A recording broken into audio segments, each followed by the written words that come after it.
Hello and welcome to lesson 3 of 21 for 21.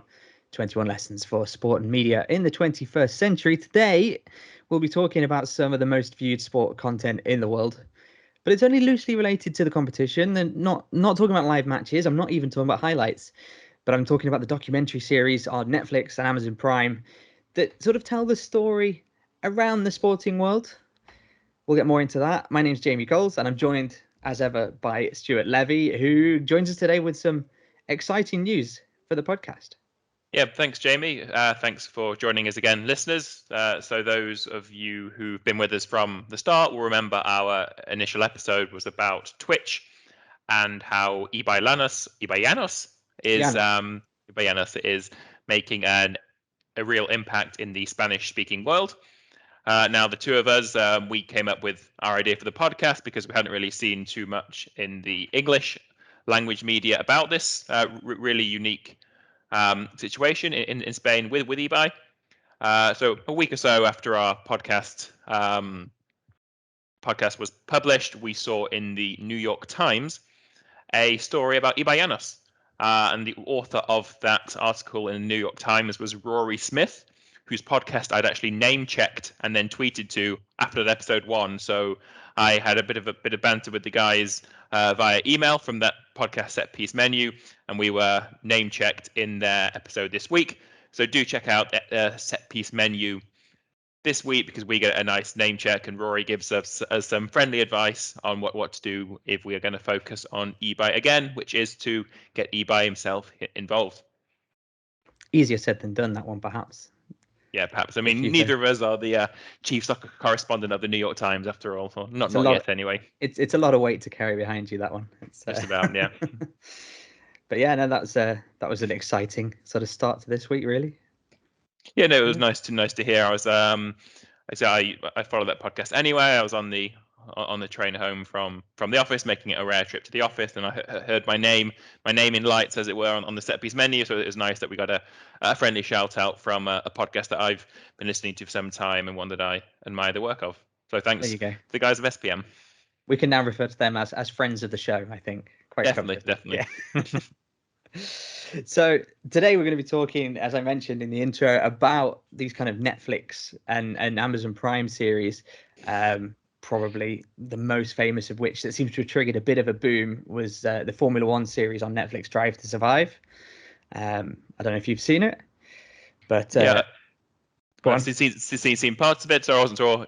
I don't know if you've seen it. Were you asking me, or were you asking the listeners? But is it either? As you're right, this is the third season has dropped on Netflix recently, which focused on the 2020 Formula One season. So you're right, as you said on the introduction, it's not just Formula One. If you're a Formula One fan, all you can watch are Formula One races and Formula One highlights. The beauty of the Drive to Survive series is that it focuses on the different characters around the race circuits, whether that's the drivers or certain teams or certain courses, or certain tracks. Sorry, this is a really interesting way, and it's fully authorized and licensed by Formula One. It's not kind of like an unofficial thing. It is really focused on and commissioned by Formula One. And what was nice is that Vox Media, the guys behind it, they had such great access to the paddock, and like you say, to the characters is a good word, because they're athletes, they're people like us, but to tell a good story, to make a nice entertaining TV show, you need characters. So it's been good for the sport as well. ESPN said that the viewership for Formula One grew from around 547,000 people in 2018 when the first series of Drive to Survive came out, and they're reporting almost 1 million viewers in 2021. That's ESPN in the US for the broadcaster of Formula One. Yeah, what's really good about it's a two-way. Sorry, no, it's a two-way relationship. It's not just Formula One fans going to watch this kind of behind-the-scenes stories. It's bringing new fans to the sport as well. Yeah, so we'll come to talk about MotoGP and we've seen a couple of sources that they're talking about doing a similar thing, and also the PGA Tour as well, also from Vox Media. There's a series like that lined up as well. Yeah. What's interesting about these documentaries focusing on a sport in general is that it gets the Netflix viewers who might not have that subscription to ESPN. It gives them a chance to open up their world and see more about Formula One. Just to compare it to the Amazon Prime All or Nothing series, they've done Tottenham, they've done Man City, a few NFL teams as well. They're perhaps, because they're about a team, that might turn off fans of rival teams to that particular documentary. But with Formula One, because it's about a sport, so it's a bit for fans of the sport and also fans not of the sport wanting to check it out. Yeah, it's got that wider appeal, I guess. FC Barcelona, they put out their first series the year before the kind of pandemic was so the 2019-20 season would it have been 18-19? Yeah, I'm completely lost now. Everything all these completely they put out one, their first season, and of course it was for Barca fans. It was for FC Barcelona fans, and it told the story of that season and how they won the league, and they got a bit of a look at the players, in their homes, and I think they went to, I think it was Luis Suarez home, and him and Messi were like having a barbecue and a bit of a party, and so it gave fans this kind of like inside look. But of course, like you say, like the All or Nothing for Man City or for Tottenham, it's for fans of those teams. It's not got that kind of wider sporting appeal like the Formula One series or a generic PGA Tour golf series or a MotoGP series would have. But I think it'd be a bit more difficult to tell the story of 22 football teams with 11 players in each team, or 25 players in each team, essentially. I think that would be a more difficult story to tell. So it makes sense in that context that they sort of do it team by team. That's a good point. Formula One is comparatively small. All the drivers in Formula One is 20. That's less than one for football squad these days. Yeah. So I think that shows again how well Formula One, so Vox Media and Netflix, who produced that documentary, and then there's one thing as well, the whole media rights to Formula One itself, they transferred from Bernie Ecclestone, the traditional sort of British conservative billionaire figure, to Liberty Media in 2018 as well. So I guess the first season of Drive to Survive focuses on the 2018 season. So that's what they've done as well to really market the series F1 in a completely different way from the Ecclestone era, which certainly says a lot of fans of the sport think there was a bit of complacency settling in. So this is just part of Liberty Media's strategy to get those new fans, which, as we've seen with those ESPN figures, they are working well to achieve. Yeah, and I think any innovative rights holders and forward thinking in terms of media will be looking at the bigger picture, and it's almost like a convergent approach. It's not enough now just to have the race on TV live, plus then the highlights, plus I don't know, maybe odd videos here and there on YouTube and Facebook and Twitter, but now it's like we need to branch out even into these big streaming platforms such as Netflix, and these brands need to be everywhere if they're going to hold on to that fan engagement. Yeah, completely. So you've been busy this week, Jamie, as well. So we've got a couple of guests who you spoke with earlier. So Richard Kaufmann, who is a freelance commentator like yourself, working predominantly in golf, but he's doing a bit of football and a lot of different sports as well. We asked him why he thought the content makers were focusing on this type of documentary and series. Okay, let's take the Premier League. Now, you're in Spain, I'm in England. I often work for a company called IMG, and I do some of the broadcasting for the Premier League that goes everywhere outside of the UK. The sporting rights within the UK are sold for so much money, and it's just the same outside. So if I'm doing a golf event, and I've been in Thailand, for example, and Liverpool playing Manchester United, and the kickoff there, say it's a 4:00 kickoff in the UK, that's normally 11 o'clock, midnight in Bangkok. And I've been there, and at that time, the bars are packed. And I mean, ram-packed, like you cannot get a seat in the bar with all the big screens on the sports bars. I mean, it's not just one bar either, it's multiple. So whether it's La Liga, whether it's the Premier League, and I'm saying I'm commentating this weekend on an Eredivisie match, and that'll be on some channel somewhere. The thirst for live sports, huge. Now, as I've mentioned, companies are paying a lot of money for these rights. So it makes sense for other companies who cannot get those sports rights as of now to have sporting content that they know is going to sell and is going to be attractive to potential subscribers. So for Netflix, they haven't yet got any, as far as I'm aware, live sporting rights. Amazon have just started to do live sporting rights, for example, with tennis.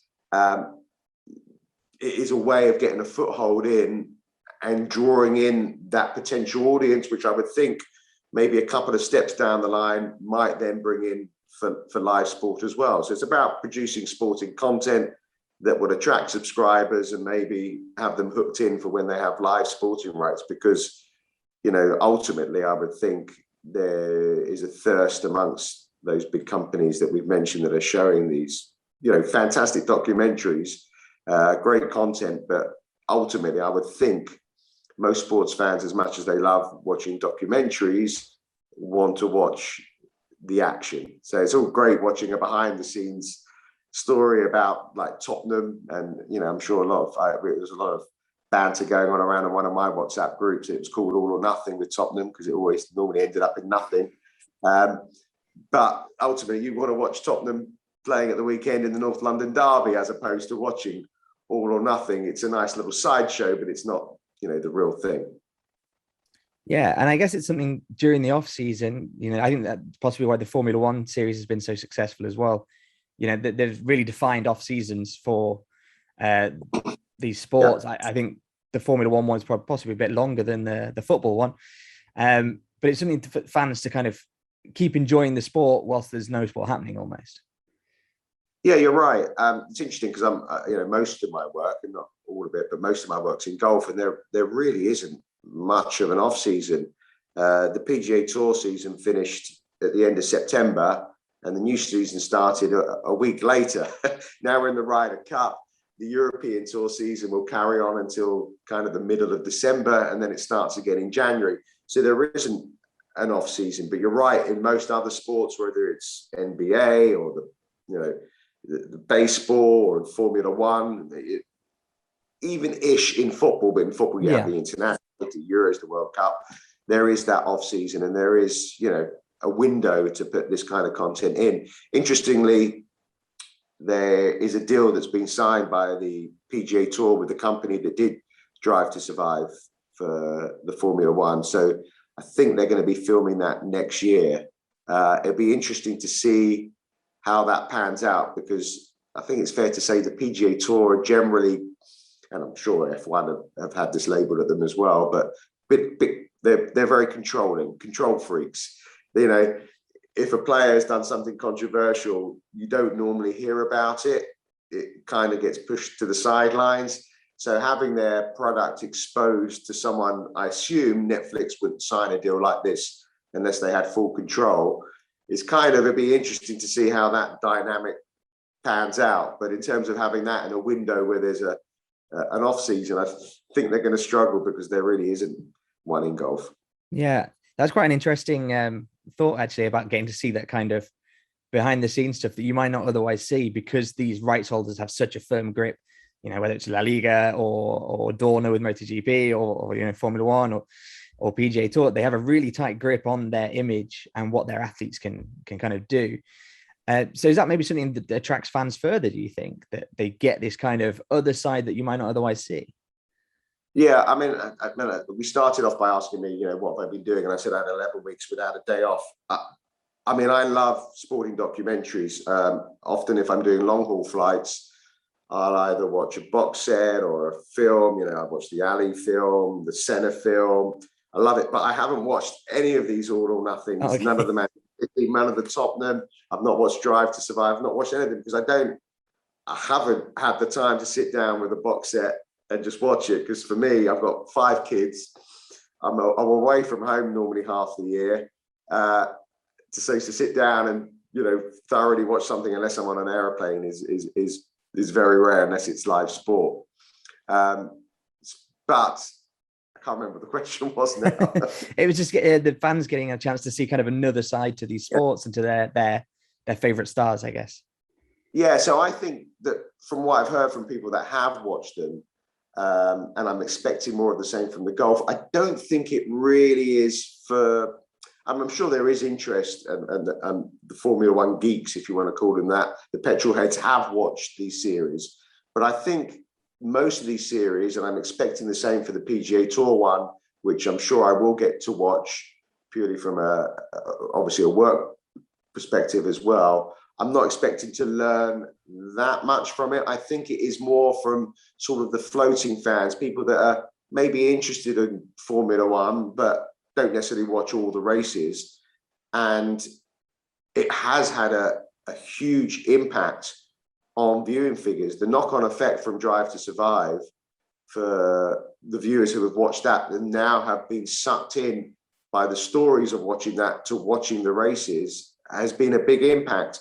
And I would think that is part of the thinking behind the PGA Tour to agreeing to this series, is that commercially there could be money in it, because obviously more eyeballs on your sport means more commercial opportunities, more money. And yeah, I think it's a good way of sucking in new fans as opposed to maybe satisfying diehard fans. Yeah, absolutely. I think you've kind of answered all the questions that I had there. So that's, I'm really excited to see what Vox Media and Netflix do with the PGA Tour series. Everyone's got a story. Life is potentially a soap opera.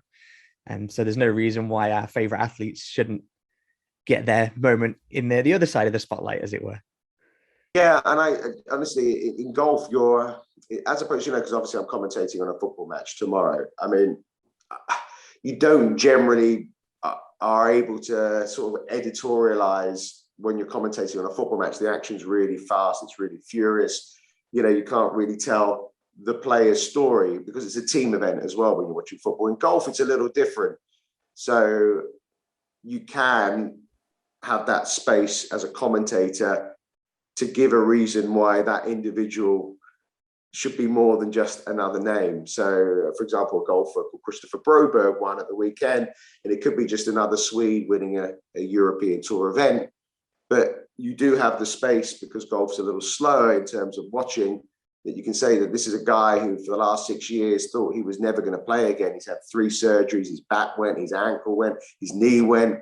He couldn't make a cut. He's basically hasn't made a single penny really over the last 3 or 4 years. He's finally fit this year. He, was worried even when being fully fit that something wrong was going to happen, that he went out thinking, what's the next injury going to be? And then finally he won at the weekend. And, the guy couldn't speak in his interview afterwards because he spoke of 6 years of hell. And you do have that time in golf to tell that story in the build up. And that sucks in people more, I think, if, there's a person behind the sports person that you're watching out on the golf course around the field, but you don't actually generally get that time in football. Formula One obviously is a quick sport as well, so you don't get to that time either. So I do think I worked in MotoGP, and I think it's quick. Obviously, the race is over 40 minutes, and it's a bit longer in Formula One, and it's fast. But in the kind of over the weekend, you do get a bit more opportunity to talk about individuals. It's not like you've got to deal with 22 players like in a football match, It's so you do get a chance to kind of explain that drama a little bit more. So that's normally around the live, so that's in the build-up, as opposed to actually while the action's going on. I mean, for example, the Ryder Cup, that's coming up over the next few days, that'll be boom, boom, boom, boom, boom. It'll be quick and fast. And obviously most of the players that are in that, most people know who they are and know most of their stories. But I just feel like golf is a really good sport for allowing, and tennis in some respect as well, for knowing a little bit more of those stories, which do come out in these documentary series. You get to, look behind, everyone thinks it's all glamorous, and it can be quite glamorous being a sports person. We put them up on a pedestal, but they're all like me and you, really. They're all got their insecurities, frailties, fears, hopes, expectations, and they've all got, as you say, a story to tell. Everyone thinks their own story is quite boring, but to other people who are especially fans of that sport. They want to know, and there's a thirst for it, which is why these documentaries do so well. Thanks, Richard, for joining us. That was a really interesting chat, Jamie, especially what you said at the start, which again, it's not immediately obvious, although it should be, is that these documentaries are on Netflix and Amazon Prime, and they're not where the live sport is. So it's a way of these services getting the subscribers to watch the sport, but without actually paying the huge fees for the rights themselves. Yeah, absolutely. And who knows where those kind of distribution rights relationships will end up going. It's, I mean, we've said it 2 episodes in a row now. We've talked about streaming and on-demand video in one way or another. It certainly seems to be the future for sports. So who knows kind of what platforms a lot of these sports might end up broadcasting to. Yeah, and it's also interesting that Richard was quite skeptical at times. Although he could see the importance of such a series in generating the new fans and filling the gaps in the off season, he didn't really watch them himself, because maybe that is both a good thing and bad thing about these documentaries, is that in that they don't necessarily appeal to the diehard fans. It means that they don't get maybe the access they might like, just because it is aimed in some way at new fans. Yeah, more casual fans. I did think it was quite interesting that he was sort of saying, like, especially in like the PGA Tour golf or sometimes in tennis, and I kind of alluded to it in MotoGP and Formula One as well, that the commentators kind of get to spin these stories, as it were, and it's kind of, my camera's gone. That's very frustrating. It keeps doing that. Let me switch my camera. Apologies, everyone.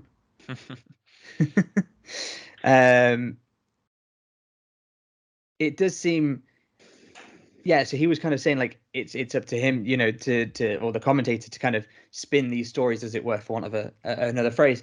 But I've heard as well commentators referring to these Netflix series. They kind of, they say, we saw this last year, what was going on in the paddock at Formula One or whatever. It's kind of, they create and bring these talking points to the news as well. These things in themselves create headlines, of stories that were previously unknown.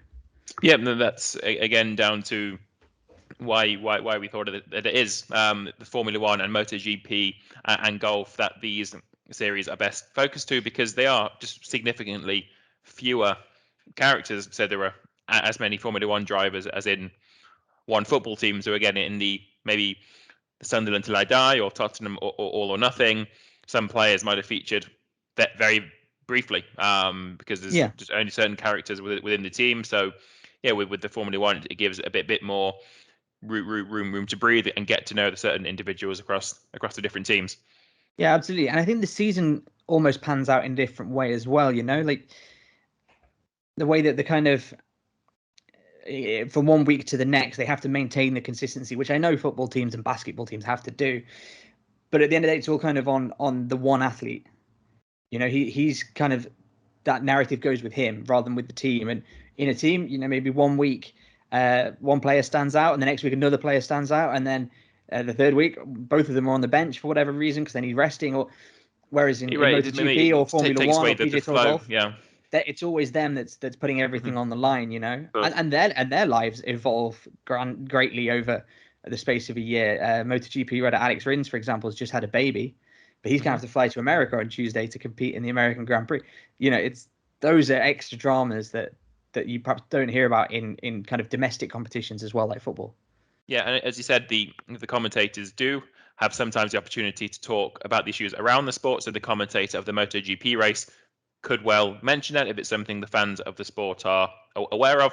But within football, you're right, if a player isn't playing in a particular game, they don't play every game anyway. They might have just not been picked. You can't talk about every single player on the pitch or in the clubs in a 90-minute match. Yeah, and also we keep using football as an example. Basketball's the same, or handball, or whatever. You get the period of the match to talk about it. Whereas in something like, I'll try and find another example again. I don't know, Tour de France, let's say. Yep.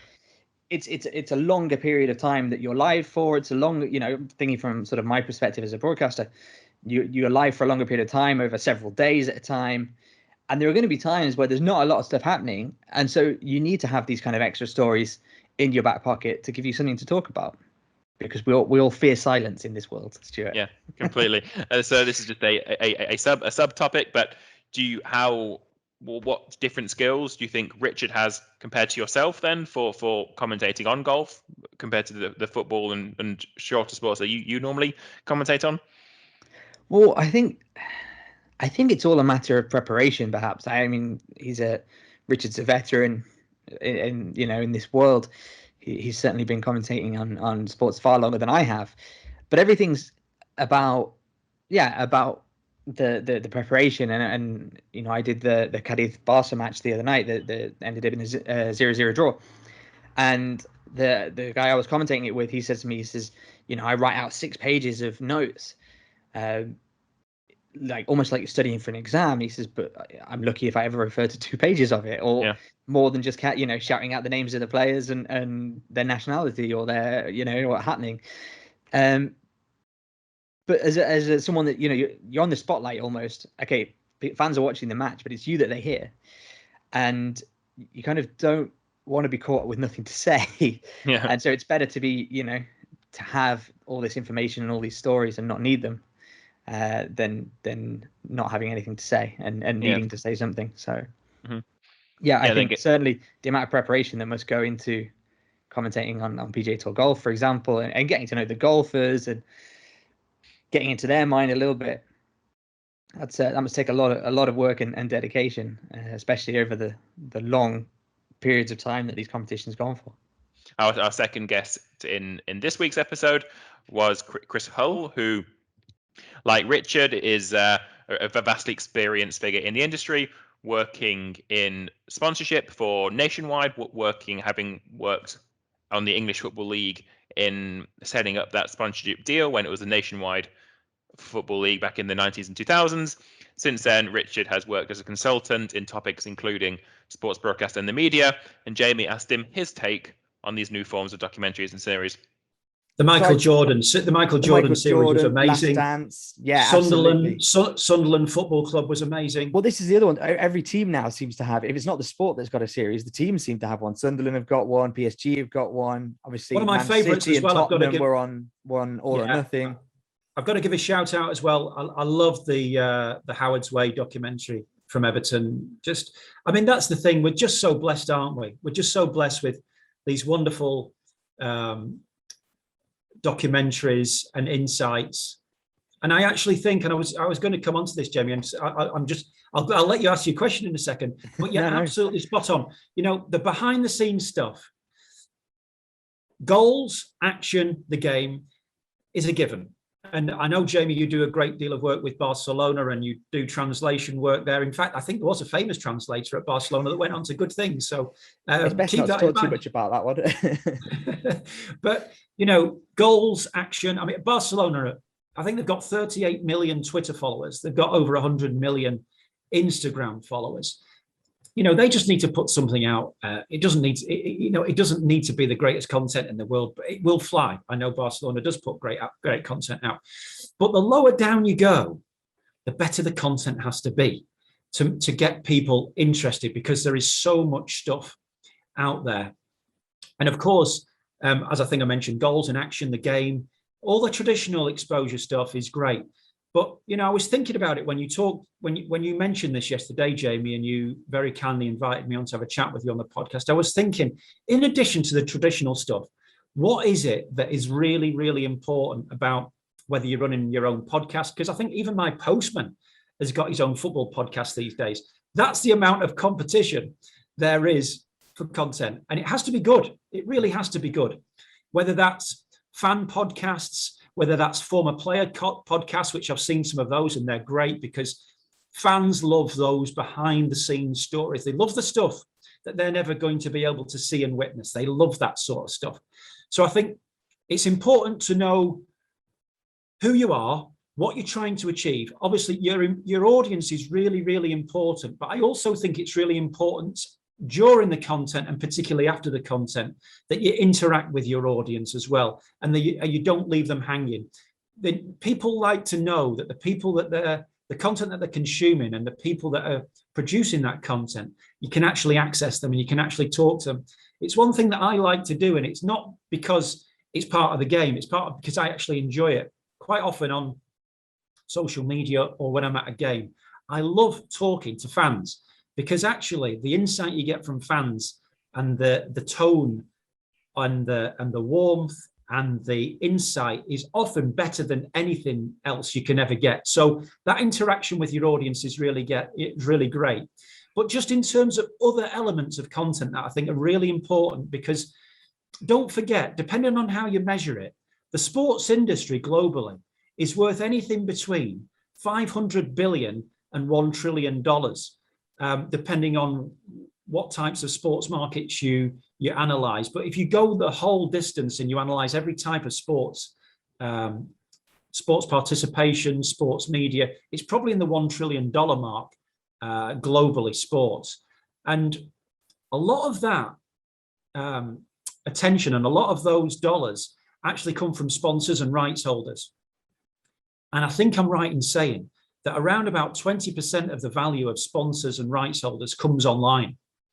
So that engagement that clubs put out on behalf of sponsors, for example, comes from social media and online and digital activity. So what is it that's going to help you stand out from the crowd? And I was just thinking, actually, just this week, Jamie, about what it is.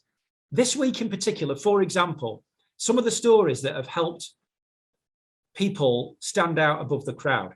Now, human interest stories. This is above and beyond, as I say, goals and action in the game. Human interest stories are always going to get the attention of people, because ultimately 99% of people have got great hearts in this world, and people love a great story with warmth and connection and love and a heart and people and connecting at the heart of it. Young Reese, I don't know if you saw the story yesterday, but young Reese has got cerebral palsy, and he was invited down by the England disability team. He was on television, breakfast television in the morning as well. A Fulham player surprised him, came up behind him. There was emotion, there was tears. It got everybody, including myself, with a tear in their eye, because it was that sort of connection between clubs, players, fans and people that is still special, and it still is the best thing in the world. So young Reese, that was a great story this week, which went across multi-platforms. It went across traditional television, but on social media, it was an absolute blast yesterday. And it was fantastic. And he went down to Wembley and he was saving goal, and he was saving shots. And he'd received some horrible trolling really online, and some really horrible comments initially when a few months ago that he'd put out that he was a goalkeeper and he had cerebral palsy. But it just shows you the power of football and shows you what can be achieved. So that was a great story. The other one I thought was fantastic this week, which was fun. So you got human interest. That's one additional angle. Fun. Make it fun. Have a bit of fun with football, because at the end of the day, it's got to be fun. You know, it can't be too serious. Somebody once said to me, you know, the game is always more important than the result. And I'm not quite sure whether we always have that in mind, because the game is always more important and having fun with the game is important. The vice president of the South American country of Suriname played himself in midweek in the CONCACAF League against Olympia from Honduras. Now, the vice president of Suriname names a stadium after himself. He was the captain. He's 60 years of age. He's 60 years of age. He played himself as an attacking midfielder behind his son, who was playing up front. Now, you can do that when you're the vice president of Suriname and when you own the club. But that was great. You know, that was a sort of fun that we love to see. And, you know, that was an absolute blast as well. Transfer news, new signings, speculation, player content is always going to fly as well, of course. But the great stuff as well. And you alluded to it, Jamie, and I'm going to come back to you now. But behind the scenes stuff, you know, the stuff that we don't often see. That is just gold dust, because we want to see our heroes, the manager of our team, you know, the Tottenham Hotspur stuff with Jose Mourinho. I thought that was fantastic. I loved Jose Mourinho, like him or loathe him. You know, he is absolute box office. He is a showman, but he's also obviously one of the greatest managers of the last 20 years. And to see him in action, I thought was fantastic. I loved Pep Guardiola and the Manchester City stuff. I loved the Sunderland stuff. I loved the Michael Jordan stuff. I can't get enough of it. I want it injecting directly into my veins as soon as it comes out. I love all of that stuff. And I love the set piece documentaries as well. As I said to you, I think I love the one about Kenny Dalglish.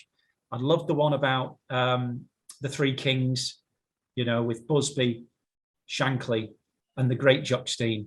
And I could watch those all day. Sadly, there's not enough time in the day to watch them all, but I could watch them time and time and time again. Well, so this is it. So I think you touched on it right at the very start. In fact, you said you love the sport, and you said, but you love people. And I think that's ultimately what you're saying is that these shows, these documentaries have been so successful because of the human interest side of it. We're getting to see the people that are on the pitch, or the people that are on the racetrack, or the people that are on the court.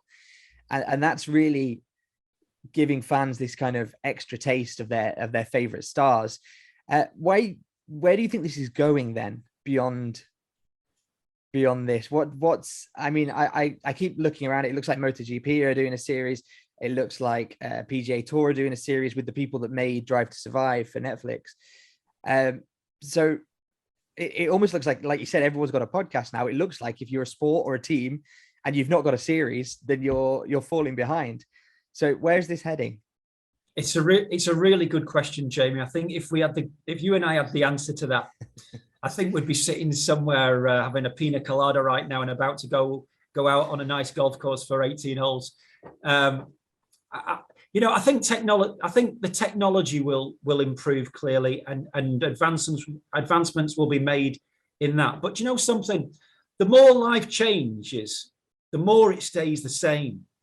Because Jamie, probably before you were born, but I remember it. One of the best ever documentaries for me, and one of the best ever pieces of football content, was with the great late Graham Taylor when he was the England manager. And I think the documentary was called The Impossible Job. And if you get a chance to see it on YouTube or find it somewhere, it's absolutely amazing. And Graham was the England team manager in the unsuccessful qualifying campaign to get to World Cup 94 in the United States. Graham gave the most incredible access that I have ever seen in football. It allowed him into his team talks pre-game. It allowed him into his press conferences. It allowed him into the one-on-one discussions that he had with specific England players. You saw the likes of Gaza and Paul Ince and Paul Merson and Ian Wright and all of these guys up front and personal, moments, seconds before they were about to go out onto the pitch. And then Graham allowed the crew and the documentary makers to mic him up on the touchline to analyse every one of his emotions. And also the great Laurie McMenemy was alongside him as well. And that great footage and the great line, which even though probably you weren't born, Jamie, you'll be aware of it. When I think Graham I was, but I was very young. Yeah, no, that's right. Well, yeah. I think I've been 4 or 5 years old, I think, in that period. But yeah. Do I not like that? Is Graham Taylor's famous line. And you've probably heard it a million times, and many people have, but they don't realise it comes from that documentary. Do I not like that? That and the famous moment where David Platt was pulled down by Ronald Koeman, and if Koeman gets the red card that he should have, and if England get the penalty that they should have, England go to the World Cup and Holland stay at home. It's just the most incredible thing. So the point I'm trying to make is the people that can get access, the person that can get access to the first Messi interview when he joins PSG, the person that gets the first Emma Raducanu interview when she comes home after winning the US Open, the person that can get the first Ronaldo interview when he sits down during his time at Manchester United, that sort of content is always going to be absolute gold dust. When you can get that insight, then that will always remain the same. I did actually see The Impossible Job. It was repeated on Channel 4 a few years ago, maybe some sort of anniversary of the game. But no, thanks a lot, Chris, for joining us. But no, he certainly does bring up some interesting points. He was certainly really experienced guy. He knows his football. But, he seemed to be, whereas Richard, who we spoke to before, said there's maybe not so much in these series full of diehard fans. Chris was almost the opposite, it seemed. Yeah, and I'm wondering if that is kind of the difference in the. I mean, I know the Richard commentates a variety of sports, but the difference in that kind of what fans actually get during the sporting event, during that competitive moment, if it's 90 minutes of football, as we said before, you don't get a lot more in terms of editorializing and stories, whereas something like PGA Golf, perhaps you do. So yeah, I thought that was quite interesting, and that Chris was kind of, it was really, for him, the great thing about it was these kind of human interest stories, and really giving fans and spectators this chance to see the human side of these players, as I think Richard was kind of alluding to at the end of that call, and he was saying we've all got our story, and to ourselves it doesn't seem that interesting, but perhaps to someone else it is, and sports athletes, they do have quite this glamorous life, but it's always not always as glamorous as it seems. Maybe we're right. I was maybe had my marketing hat on too much at the start, that we were looking at F1 Drive to Survive. It is driving new fans in Formula One. Yeah, that's great. But yeah, Chris, with all his experience and his career built on personal relationships he has with various clubs and broadcasters in the UK, right? It is the human side of what we're actually seeing the athletes doing, even if we aren't learning anything new about, I don't know, Harry Kane by seeing him eat breakfast. We're seeing Harry Kane eat breakfast, which is still, in some ways, it is a cool thing to see. Yeah, and I'm sure that the decisions behind, because creating a series like this, it paid off for Formula One, and it's paid off for, I don't know, NBA with The Last Dance, for example, which is not quite the same as what we're talking about, I know, but it does pay off for them because it drives fans to the sport. But these things are always a risk, and at some point there's going to be people sat in an office saying, hey, look, have you seen this Drive to Survive documentary? We should be doing something like this. But there's an investment to make, it's whether they're giving up their rights and playing, risking their brand image, or they're having to pay a production company to go and film it all during the year. Someone somewhere is putting the money up front to send the cameraman and the sound guy and the director and the script, to the events and to follow these teams around. So there's an investment and there's a risk there. So, you said you got your marketing hat and your sports business hat on at the start, and I think rightly so. But once that's all been kind of approved and they found the way to make that investment, then there'll be another group of people in another room, I'd imagine, maybe some of the same people, that will be talking about, like, what are the human interest stories here? How can we make a great television series that fans are going to love? Yeah, and another interesting topic is that Rob McElhenney, the American actor, along with Ryan Reynolds, they bought a football club purely to make the documentary. It was Wrexham, right? That they've bought. Wrexham, yeah. So I read a piece about the behind the scenes of it recently. So it was actually during lockdown. McElhenney, he had a British colleague who they were just talking about what shows to watch during the lockdown. He was recommended Sunderland Till I Die, and again he had his TV production thought. I thought, how can I best make a documentary about this type of thing?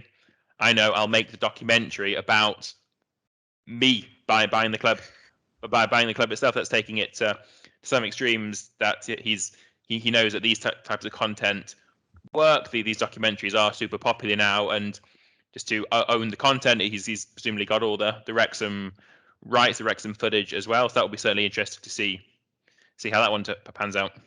Yeah, and what two great characters as well, Ryan Reynolds and Rob McElhenney, to do something like that. That's we'll be keeping a close eye on that, no doubt. Because I remember when it happened, everyone was sort of like, Wrexham, why Wrexham? Like, what a bizarre move for these two Hollywood actors, Yeah, but they are turning it into the Hollywood. I mean, I'm not sure where we broadcast worldwide, but there's already a trailer for the FX network in the US, so it is already the Hollywood take on owning a little English or a Welsh, but in the English football system, non-league club. That's right. Yeah, and I think that's Vox of going to Vox Media or going to PGA Tour Golf.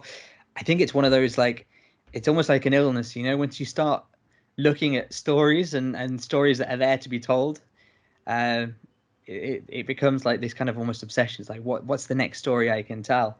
And if you could do some good on the way by putting a few $100 million into a little football club, then why not? Definitely. So I think it's time for the lesson. Yeah.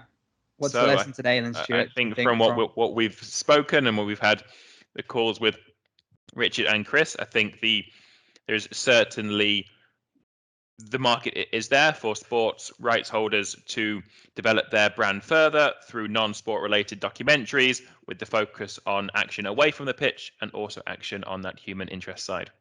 Yeah, keeping fans engaged 365 days a year. Definitely. Okay, thanks very much for listening. If you have enjoyed it, do like and subscribe and leave us a little review. And yeah, we'll be back next week with lesson 4. Thanks a lot, guys.